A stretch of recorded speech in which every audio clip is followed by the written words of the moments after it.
찾으신 줄 알고 저랑 한 절씩 돌아가면서 함께 봉독하도록 하겠습니다. 에스더가 하닥에게 이르되 너는 모르드게에게 전하기를 왕의 각 지방 백성이 다 알거니와 남녀를 막론하고 부름을 받지 아니하고 오직 죽이는 법이요 왕이 그 자에게 금규례를 내밀어 살 것이라. 이제 내가 부름을 입어 왕에게 나가지 못한 자가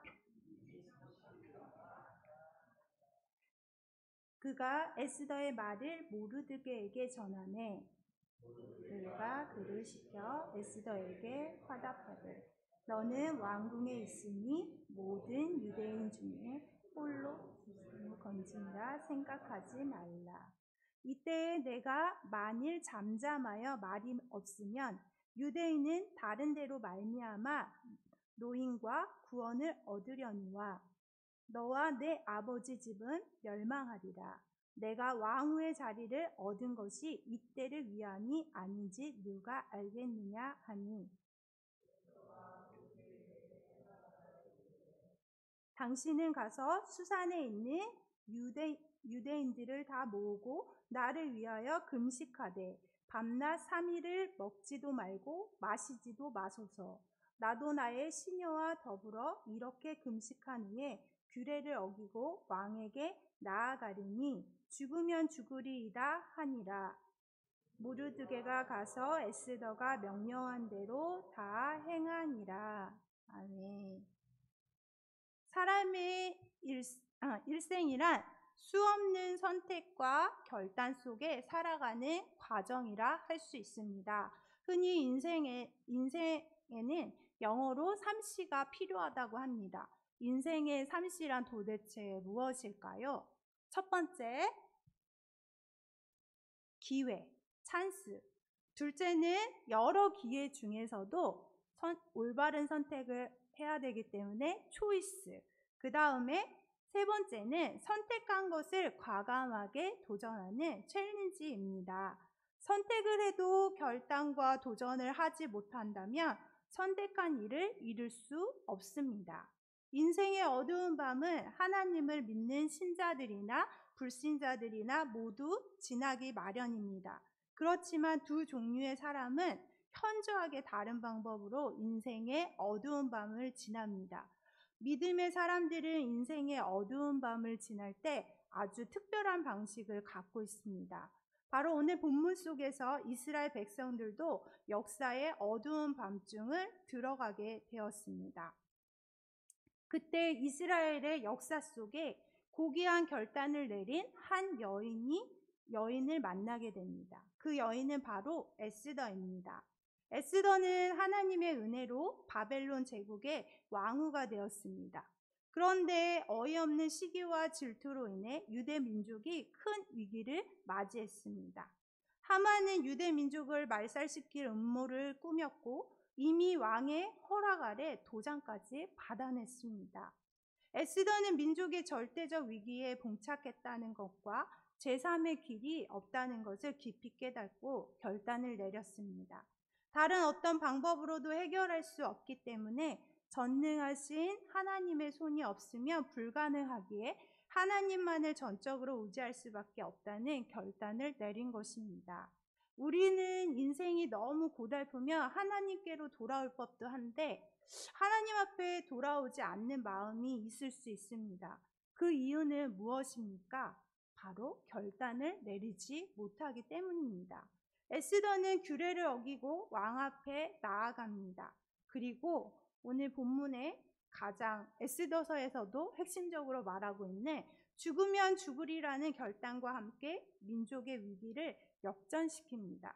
에스더가 죽음을 무릅쓰고 왕에게 나아갈 수 있었던 동기는 단지 살아남기 위한 본능적인 동기나 단순한 도덕적 차원이 아니었습니다.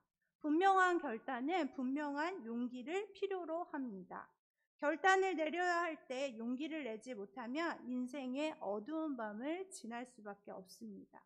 결단을 내리지 못하고 생명을 걸고 기도하지 못하면 수많은 날들이 지나는 동안 망가진 영혼들과 구겨진 모습 외에 남는 것이 무엇이 있겠습니까? 우리는 믿음의 용기가 필요합니다. 예수님께로 돌아가고 그분을 의지함으로써 잃어버리는 것이 무엇이 있습니까? 설령 그리 아니하실지라도 우리는 하나님께로 돌아갈 수밖에 없다는 믿음의 용기가 필요한 것입니다.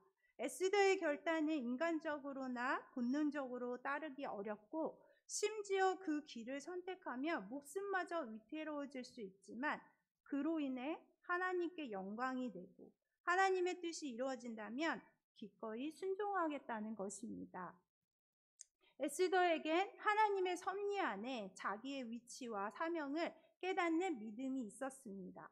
이런 믿음으로 그녀는 죽으면 죽으리라 하고 왕 앞에서 나아가 민족을 구원하는 운명적인 결단을 내릴 수밖에 없었습니다.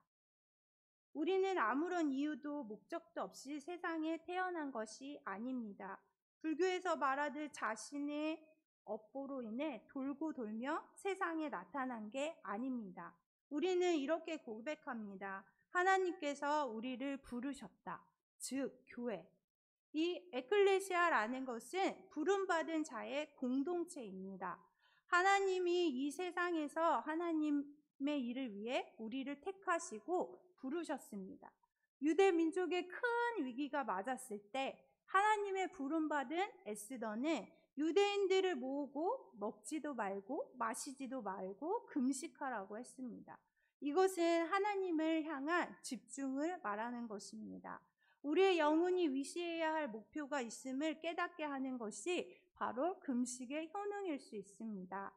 하나님의 능력이 부족한 게 아니라 하나님의 백성이 정말 하나님을 응시하지 않는 것, 집중해 하나님을 바라보지 않으며 기도하지 않는 것이 인생의 어두운 밤을 지속하게 만드는 것입니다. 아버지 앞에 매달리는 간절한 기도가 있을 때 우리의 흘리는 눈물은 위로로 변하고 우리가 당하는 모든 고통은 기쁨으로 변해 제 대신 화관을 쓰게 하시고 베옷을 벗기시는 하나님의 기쁨을 경험하게 됩니다. 오늘 16절에 우리 다시 한번 볼까요? 우리 16절 한번 말씀을 다시 한번 크게 읽어보도록 하겠습니다. 당신은 가서 수산에 있는 유대인을 다 모으고 나를 위해 금식하되 반납 3일을 먹지도 말고 마시지도 마소서. 나도 나의 시녀와 더불어 이렇게 금식한 후에 규례를 어기고 왕에게 나가 죽으면 죽으리이다 하니라. 아멘. 에스더의 결단, 즉 죽으면 죽으리이다의 원동력은 무엇입니까? 바로 우리가 방금 읽었던 이 16절에 보면 나도 나의 시녀와 더불어 이렇게 금식한 후에, 즉 기도입니다.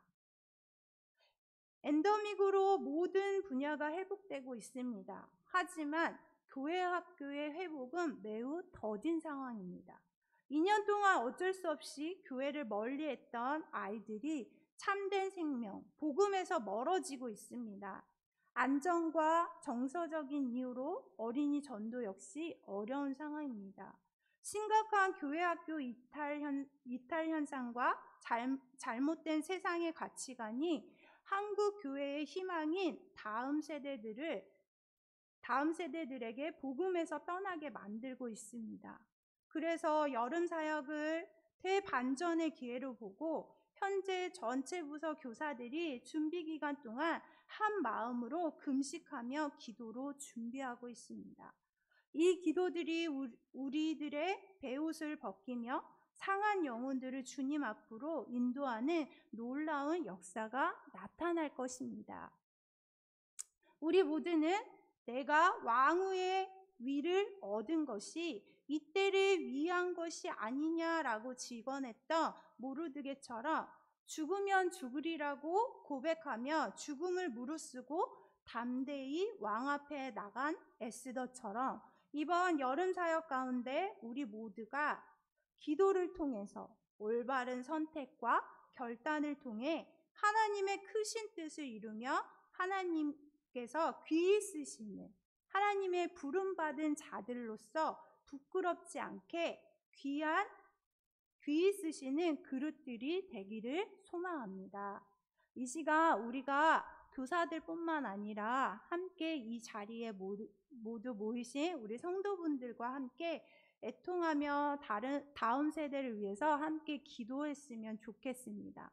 에스더의 이 죽으면 죽으리라는 놀라운 결단에 엄청난 하나님의 일하시는 이 놀라운 사건은 바로 기도에 있는 것입니다. 우리가 함께 기도할 때 이 교회 학교가 어려운 상황에 놓였을 때 이것이 어려운 것이 아니라 바로 기회이며, 또한 우리가 결단을 내려 도전해야 되는 참 시기인 것입니다. 그래서 이 시간 우리 마음과 뜻을 모아서 함께 기도하기 원합니다. 먼저 다음 세대의 아이들이 우리를 위해 오신 예수님을 나의 구원자로 모시고 부활의 주님을 경험할 수 있도록 우리 함께 통성으로 기도드리겠습니다.